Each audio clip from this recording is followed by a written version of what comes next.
Hi, welcome back, friends. Here in this lecture, we're going to learn about loops. Loops are iterative statements that produce a repetitive function multiple times. If you want to execute a certain section of code or different statements multiple times uh, if- based on certain conditions, you could do so using for loop, while loop, and do while loop. So we are going to start our journey with for loop. Here we start. We have loops in Java. We have three kinds of loop: for, while, and do while, based on different conditions. And they are used to execute a different set of instructions in a repeated manner until the conditions stays true. We can execute in for n number of times, be it definite or indefinite, until the condition remains true. So the first of all, we have the for loop. All three loops starts with an initial condition which is being defined. If the initial condition is being checked, we have to check a particular condition. With for loop, we have a condition in a particular range or sequence which is predefined. If that range value remains within the range, say if we have to count numbers till 100, we have to count within the range of 100 with a following increment, maybe of 1 or 2. And if this condition remains true, we have the condition statement that is following this for loop would be executed, otherwise it will remain out of the loop. If with while loop we have the conditional check at the beginning, which is indefinite, we do not know how many times the loop may be executed, so we may have the conditions until this thing remains true.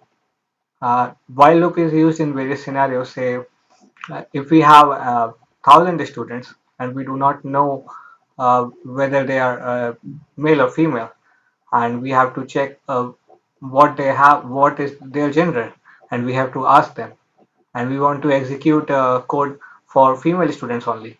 So we do not know actually how many female students are there and how many times the loop may be executed. So we can have the conditions like until the students remain female and which is not completed yet. So it may execute one time, zero times, even 1,000 times in that case if we have a number of students as 1,000. With a repeat loop or do while loop, we have the text executed at first, and then after the loop has been executed, we have the condition check. With the while loop, we have the condition check at the beginning, and with the do while loop, we have the condition check at the end. That's the reason do while loop execute one more time than while loop. We are going to learn in detail about these things. So let's start with for loop. For loop is used to iterate a part of the program several times if the number of iteration is fixed. And we already know the number of iterations in for loop. It is recommended to use for loop. There are different types of loops that we can use with for loop. We have simple for loop, we have for each or enhanced for loop, we have labeled for loops which we can use. So here we is the flow diagram for loop. We have the variable initialization, we have the termination condition, we have the statement inside the loop, we have the increment decrement operator. First of all, say if a variable I we take and the value is currently 1 and we want to execute it 10 times. We have the initial condition equals to 1, then we have the termination condition equals to 10.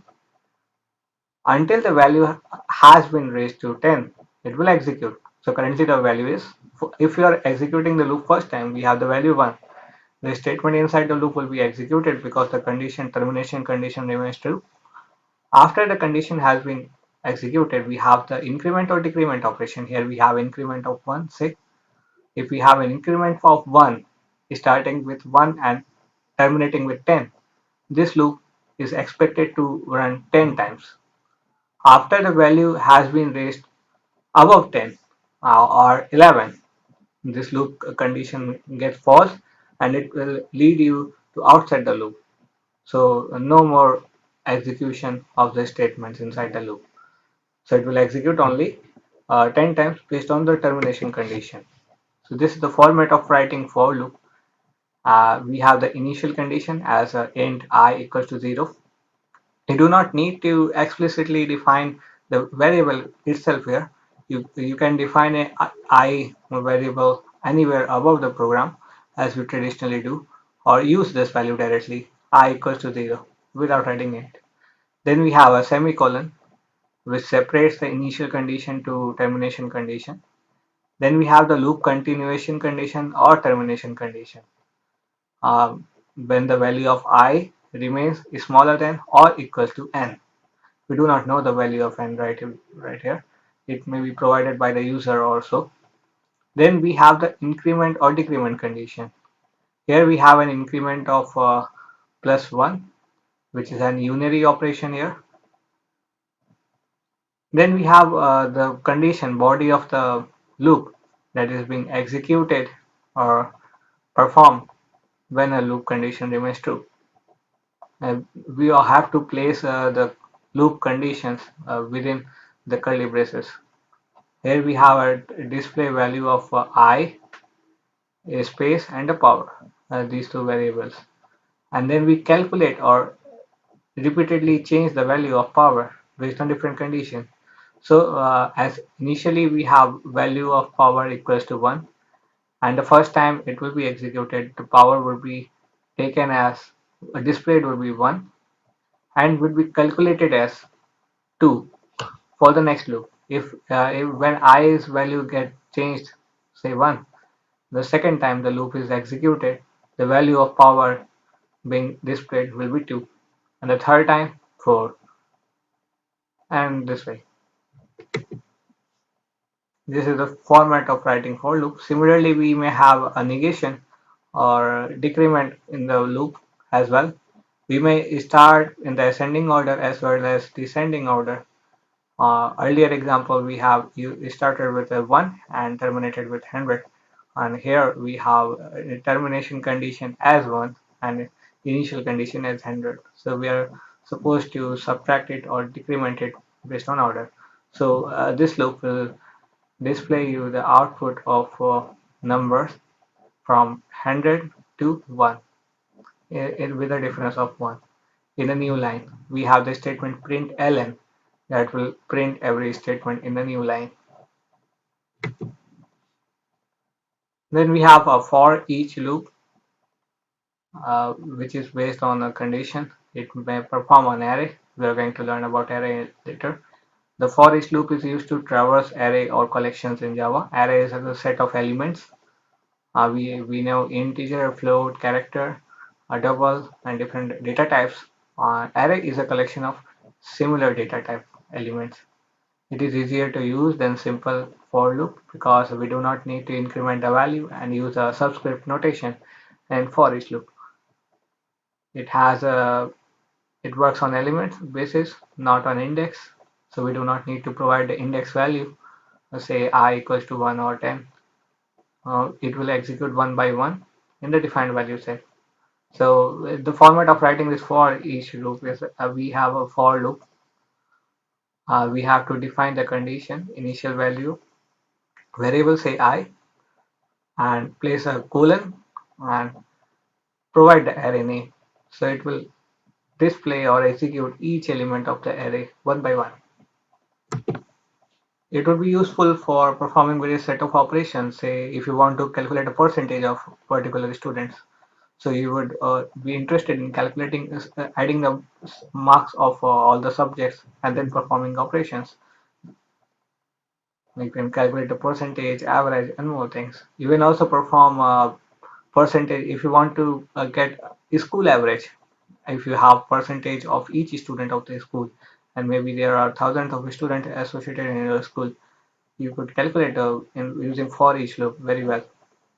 Then we have a labeled for loop in case there are various for loops. Remember here that we can place for within for. We have nested for, and that's the reason we can create a very creative things like different patterns or images right there on the screen. We are going to practice it later. Uh, we have four different statements for, and we can set different labels that could be used as a reference to be executed anywhere from any segment of the code. Suppose the first for loop is considered as A and second for loop as B. We can break B anytime within the B and start A again or anything like that. We can have name for each loop in Java, and it is useful that we have nested loop and we can add break and continue specific for different loops. We are going to learn about continue and break statement in detail later. So this was about a for loop and a brief starting with the loops. The loops are very powerful thing. You can create a different things out there. If you're preparing for competitive programming, you could leverage this phenomena. Or if you are writing programs for any software, you would need loop for different conditions. Try building your own solution, keep learning and keep moving ahead.